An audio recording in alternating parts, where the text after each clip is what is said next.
Teaching is a wonderfully rich, rewarding, and demanding profession. Every day, teachers must weave 100 different critical tasks into a unified and coherent classroom experience in order for learning to take place. These myriad threads form the beautifully intricate tapestry of teaching. This is Charlotte Danielson's framework for teaching. Charlotte Danielson has taught at every level, from kindergarten to college.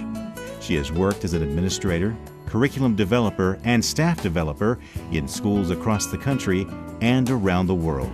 As a consultant, she specializes in performance assessment and professional development. Charlotte Danielson. The framework for teaching is a description of the complex work that teachers do.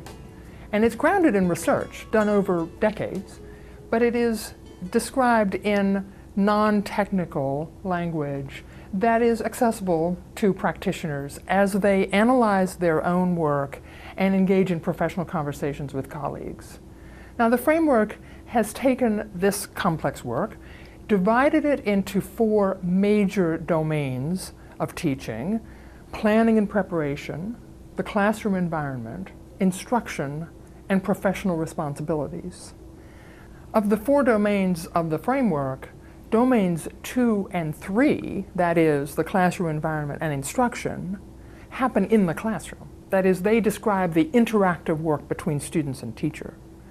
The other 2, domains 1 and 4, that is, planning and preparation and professional responsibilities, are what we might call behind-the-scenes work. They take place not in the classroom, although they are essential to good teaching. Therefore, though, on this DVD, the classroom teaching episodes you'll see will illustrate primarily the components in domains 2 and 3. Each of the 4 domains is divided into components, more detailed components, either 5 or 6 of them, depending on which domain it is.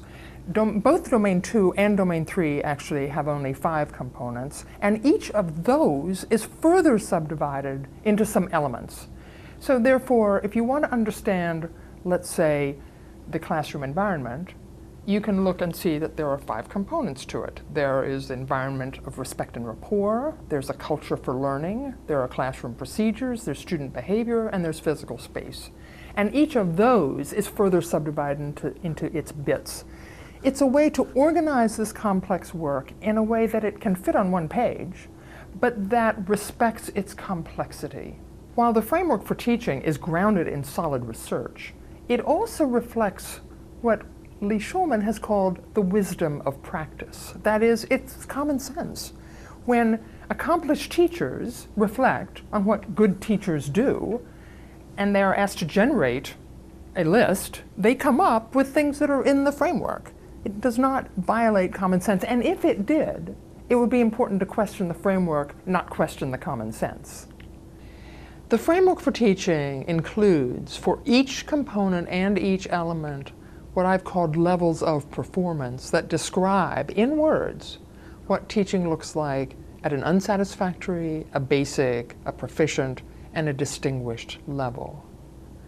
Those levels of performance are, in some ways, the heart of the framework for a lot of teachers because it helps to particularize performance. And a teacher can say, well, where am I wonder?